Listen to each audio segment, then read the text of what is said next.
ನಮಸ್ಕಾರ. ನಮ್ಮ ಈ ಆಳವಾದ ಅಧ್ಯಯನಕ್ಕೆ ಸ್ವಾಗತ. ಹೌದು, ಇವತ್ತು ನಾವು 2026ರ ಸುಪ್ರೀಂ ಕೋರ್ಟ್ನ ಒಂದು ಐತಿಹಾಸಿಕ ತೀರ್ಪಿನ ಬಗ್ಗೆ ಚರ್ಚೆ ಮಾಡ್ತಾ ಇದ್ದೀವಿ.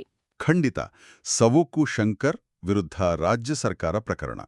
ನಮಗಿರುವ ಕಾನೂನು ದಾಖಲೆಗಳ ಮೂಲಕ ನ್ಯಾಯಾಂಗ ಮತ್ತು ಪೊಲೀಸ್ ವ್ಯವಸ್ಥೆಯ ನಡುವಿನ ಒಂದು ಸಾಂವಿಧಾನಿಕ ಸಂಘರ್ಷ ಅಲ್ವಾ? ಹೌದು. ಸರಿ, ಇದನ್ನ ಬಿಡಿಸಿ ನೋಡೋಣ.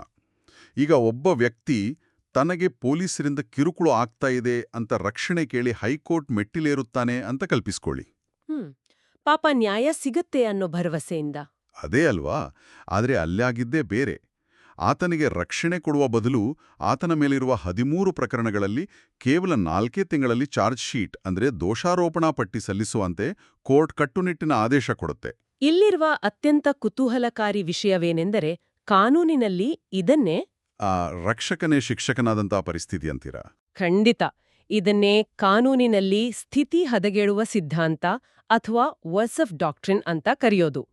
ಅಂದ್ರೆ ನ್ಯಾಯಾಲಯದ ಕದ ತಟ್ಟಿದ ಮಾತ್ರಕ್ಕೆ ಒಬ್ಬರ ಪರಿಸ್ಥಿತಿ ಮೊದಲಿಗಿಂತ ಹೆಚ್ಚು ಅಪಾಯಕಾರಿ ಆಗಬಾರದು. ಕೋರ್ಟ್ ಅನ್ನೋದು ಒಂದು ರಕ್ಷಣಾ ಕವಚ ಆಗಿರಬೇಕು. ಆದ್ರೆ ಇಲ್ಲಿ ಅರ್ಜಿ ಹಾಕಿದವನ ಮೇಲೆಯೇ ತಿರುಗಿ ಬೀಳುವ ಅಸ್ತ್ರ ಆಗೋಯ್ತು. ಹೌದು, ಪಿ ರಾಧಾಕೃಷ್ಣನ್ ಪ್ರಕರಣದಲ್ಲೂ ಇದೇ ಅಂಶವನ್ನು ಹೇಳಲಾಗಿತ್ತು. ನ್ಯಾಯ ಕೇಳಲು ಹೋದ ಶಂಕರ್ ಅವರ ತಲೆಯ ಮೇಲೆ ಮದ್ರಾಸ್ ಹೈಕೋರ್ಟ್ ಈ ಡೆಡ್ಲೈನ್ ಎಂಬ ಟೈಮ್ ಬಾಂಬ್ ಇಟ್ಟಂತೆ ಆದೇಶ ಕೊಡ್ತು. ಆದ್ರೆ ಒಂದ್ ನಿಮಿಷ, ಪೊಲೀಸರು ಯಾವುದೇ ತನಿಖೆ ಮಾಡದೆ ವರ್ಷಗಟ್ಲೆ ಫೈಲ್ ಹಾಗೆ ಇಟ್ಕೊಂಡ್ ಕೂತ್ರೆ ಹೈಕೋರ್ಟ್ ಸುಮ್ನೆ ನೋಡ್ತಾ ಕೂರ್ಬೇಕಾ? ಇಲ್ಲ, ಖಂಡಿತ ಇಲ್ಲ. ಆದ್ರೆ ತ್ವರಿತ ನ್ಯಾಯಕ್ಕಾಗಿ ಒಂದು ಡೆಡ್ಲೈನ್ ಕೊಟ್ರೆ ಅದರಲ್ಲಿ ತಪ್ಪೇನಿದೆ ಅನ್ಸುತ್ತಲ್ವಾ? ಮೇಲ್ನೋಟಕ್ಕೆ ಇದು ಸರಿ ಅನಿಸಿದರೂ ಇಲ್ಲಿ ಸಂವಿಧಾನದ ಅಧಿಕಾರ ವಿಭಜನೆಯ ರೇಖೆ ದಾಟಿದಂತಾಗತ್ತೆ. ನೋಡಿ, ಕ್ರಿಮಿನಲ್ ಪ್ರೊಸೀಜರ್ ಕೋಡ್ನ ಸೆಕ್ಷನ್ 173 ಅಥವಾ ಈಗ ಹೊಸದಾಗಿ ಬಂದಿರುವ BNSSನ ಸೆಕ್ಷನ್ 193. ಹೌದು, ಇದರ ಅಡಿಯಲ್ಲಿ ತನಿಖೆಯ ಅಧಿಕಾರವನ್ನು ಸ್ಪಷ್ಟವಾಗಿ ಪೊಲೀಸರಿಗೆ ಮಾತ್ರ ನೀಡಲಾಗಿದೆ. HN ರಿಷ್ಬೂತ್ ಪ್ರಕರಣದಲ್ಲಿ ಸುಪ್ರೀಂ ಕೋರ್ಟ್ ಬಹಳ ಹಿಂದೆಯೇ ಒಂದು ಗೆರೆ ಎಳೆದಿತ್ತು. ಅಂದ್ರೆ ತನಿಖೆ ಅನ್ನೋದು ಪೊಲೀಸರ ವಿಶೇಷ ಅಧಿಕಾರ, ಅದರಲ್ಲಿ ಕೋರ್ಟ್ ಮೂಗು ತೂರಿಸೋಂತಿಲ್ಲ ಅಂತನಾ? ನಿಖರವಾಗಿ. ಕೋರ್ಟ್ಗಳು ತನಿಖೆಯ ಪ್ರಗತಿಯನ್ನ ಗಮನಿಸಬಹುದೇ ಹೊರತು ಸಾಕ್ಷ್ಯಾಧಾರಗಳ ಆಧಾರದ ಮೇಲೆ ಪೊಲೀಸರು ತೆಗೆದುಕೊಳ್ಳುವ ಅಂತಿಮ ನಿರ್ಧಾರ ಅಂದ್ರೆ ಫಾರ್ಮೇಷನ್ ಆಫ್ ಒಪಿನಿಯನ್. ಹೌದು, ಆ ನಿರ್ಧಾರದಲ್ಲಿ ಹಸ್ತಕ್ಷೇಪ ಮಾಡುವಂತಿಲ್ಲ. ನನಗೆ ಅರ್ಥವಾದ ಮಟ್ಟಿಗೆ ಇದನ್ನೊಂದು ಸರಳ ಉದಾಹರಣೆಗೆ ಹೋಲಿಸಬಹುದು. ಈಗ ವೈದ್ಯರು ಪೂರ್ತಿ ಪರೀಕ್ಷೆ ಮಾಡದೆ ಬರೀ 4 ತಿಂಗಳಲ್ಲಿ ರೋಗಿಗೆ ಕ್ಯಾನ್ಸರ್ ಇದೆ ಅಂತ ರಿಪೋರ್ಟ್ ಕೊಡ್ಲೇಬೇಕು ಅಂತ ಆದೇಶ ಮಾಡಿದ್ರೆ ಹೇಗಿರುತ್ತೆ? ಇದು ಬಹಳ ಸೂಕ್ತವಾದ ಹೋಲಿಕೆ. ಇಲ್ಲಿ ಪೊಲೀಸರ ಪರಿಸ್ಥಿತಿಯೂ ಅದೇ ಆಯಿತು. ಹೈಕೋರ್ಟ್ನ ಈ ಕಟ್ಟುನಿಟ್ಟಿನ ಡೆಡ್ಲೈನ್ಗಳಿಂದಾಗಿ ಪೊಲೀಸರು ಸ್ವತಂತ್ರವಾಗಿ ಯೋಚನೆ ಮಾಡೋದು ಬಿಟ್ಟು ಆದೇಶ ಪಾಲಿಸುವ ಭರದಲ್ಲಿ ಯಾಂತ್ರಿಕವಾಗಿ ಕೆಲಸ ಮಾಡುವಂತಾಯ್ತು. ಹೌದು, ಮ್ಯಾಂಡಮಸ್ ರಿಟ್ ಅಥವಾ ರಿಟ್ ಆಫ್ ಮ್ಯಾಂಡಮಸ್ ಅಂದ್ರೆ ಮೇಲಧಿಕಾರಿಯೊಬ್ಬರು ತನ್ನ ಕೈಕೆಳಗಿನವರಿಗೆ ನಿನ್ನ ಕೆಲಸ ಮಾಡು ಅಂತ ಆದೇಶಿಸಬಹುದೇ ಹೊರತು ಇದೇ ರೀತಿಯ ತಪ್ಪು ವರದಿ ಕೊಡು ಅಂತ ಒತ್ತಾಯಿಸುವಂತಿಲ್ಲ. ಹೌದು, ಈ ಒತ್ತಡದಿಂದಾಗಿ ಇಡೀ ತನಿಖೆಯೇ ವಿಷಪೂರಿತವಾಯಿತು ಅಂತ ಸುಪ್ರೀಂ ಕೋರ್ಟ್ ಸ್ಪಷ್ಟವಾಗಿ ಅಭಿಪ್ರಾಯಪಟ್ಟಿತು. ಅಂದ್ರೆ ಆ ಡೆಡ್ಲೈನ್ನಿಂದ ಪೊಲೀಸರು ತಮ್ಮ ವಿವೇಚನೆಯನ್ನು ಕಳ್ಕೊಂಡ್ರು ಎಂದಾಯ್ತು. ಅದಕ್ಕಾಗಿಯೇ ಸುಪ್ರೀಂ ಕೋರ್ಟ್ ಆ ನಿರ್ದಿಷ್ಟ ಆದೇಶಗಳನ್ನು ರದ್ದುಪಡಿಸಿರಬೇಕು.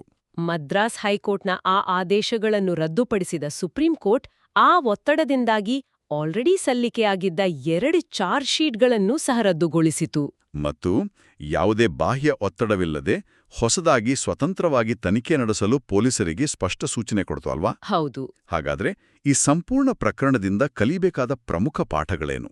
ಸಾಮಾನ್ಯ ಜನರಿಗೆ ತ್ವರಿತ ನ್ಯಾಯದ ಹೆಸರಿನಲ್ಲಿ ನಡೆಯುವ ಆತುರದ ಮತ್ತು ದ್ವೇಷಪೂರಿತ ತನಿಖೆಗಳಿಂದ ಡ್ಯೂ ಪ್ರೋಸೆಸ್ ಅಥವಾ ಸೂಕ್ತ ಪ್ರಕ್ರಿಯೆ ನಮ್ಮನ್ನು ರಕ್ಷಿಸುತ್ತೆ ಅನ್ನೋದು ದೊಡ್ಡ ಆಶ್ವಾಸನೆ. ಖಂಡಿತ. ಕೋರ್ಟ್ ಅನ್ನೋದು ಯಾವಾಗ್ಲೂ ಒಂದು ಸುರಕ್ಷಿತ ತಾಣವೇ ಹೊರತು ಬಲೆಯಲ್ಲ ಅನ್ನೋದನ್ನ ಸುಪ್ರೀಂ ಕೋರ್ಟ್ ಖಚಿತಪಡಿಸಿದೆ. ಕಾನೂನು ವೃತ್ತಿಪರರಿಗೂ ಇದು ಬಹಳ ಮುಖ್ಯವಾದ ವಿಚಾರ. ತನಿಖಾಧಿಕಾರಿಯ ಸ್ವಾತಂತ್ರ್ಯ ಮತ್ತು ರಿಟ್ ಅಧಿಕಾರದ ಮಿತಿಗಳನ್ನ ಈ ಪ್ರಕರಣ ಸ್ಪಷ್ಟಪಡಿಸಿದೆ. ನ್ಯಾಯದಾನ ವೇಗವಾಗಿರಬೇಕು ಅನ್ನೋದು ಎಷ್ಟು ನಿಜವೋ, ಅದು ನ್ಯಾಯಸಮ್ಮತ ಮತ್ತು ಒತ್ತಡರಹಿತ ತನಿಖೆಯ ಬೆಲೆಯನ್ನು ತೆತ್ತು ಬರಬಾರದು ಅನ್ನೋದು ಅಷ್ಟೇ ಸತ್ಯ. ಸುಪ್ರೀಂ ಕೋರ್ಟ್ ಒತ್ತಡದಿಂದ ಸಲ್ಲಿಕೆಯಾದ ಚಾರ್ಜ್ ಶೀಟ್ಗಳನ್ನ ರದ್ದುಗೊಳಿಸಿದ್ದು ಇದೇ ಕಾರಣಕ್ಕೆ. ತ್ವರಿತ ನ್ಯಾಯಕ್ಕಾಗಿ ಮೂಲಭೂತ ಹಕ್ಕುಗಳು ಮತ್ತು ನ್ಯಾಯಸಮ್ಮತ ತನಿಖೆಯನ್ನು ಬಲಿಕೊಡಲಾಗದು ಎನ್ನುವುದು ಇಲ್ಲಿ ಸಾಬೀತಾಗಿದೆ. ಇದು ಒಂದು ಪ್ರಮುಖ ಪ್ರಶ್ನೆಯನ್ನು ಹುಟ್ಟುಹಾಕುತ್ತದೆ. ಒಂದು ವೇಳೆ ಪೊಲೀಸರು ಯಾವುದೇ ಕಾರಣವಿಲ್ಲದೆ ಉದ್ದೇಶಪೂರ್ವಕವಾಗಿಯೇ ವರ್ಷಗಟ್ಲೆ ತನಿಖೆಯನ್ನು ಮುಕ್ತಾಯಗೊಳಿಸದೆ ಎಳೆದಾಡುತ್ತಿದ್ದರೆ ಆಗ ತ್ವರಿತ ನ್ಯಾಯದ ಹಕ್ಕನ್ನು ಮತ್ತು ಪೊಲೀಸರ ತನಿಖಾ ಸ್ವಾತಂತ್ರ್ಯವನ್ನ ಒಟ್ಟಿಗೆ ಸರಿದೂಗಿಸುವುದು ಹೇಗೆ? ಹೌದು, ಇದು ನಾವು ಮುಂದಿನ ದಿನಗಳಲ್ಲಿ ಯೋಚಿಸಬೇಕಾದ ಬಹುದೊಡ್ಡ ಸವಾಲು.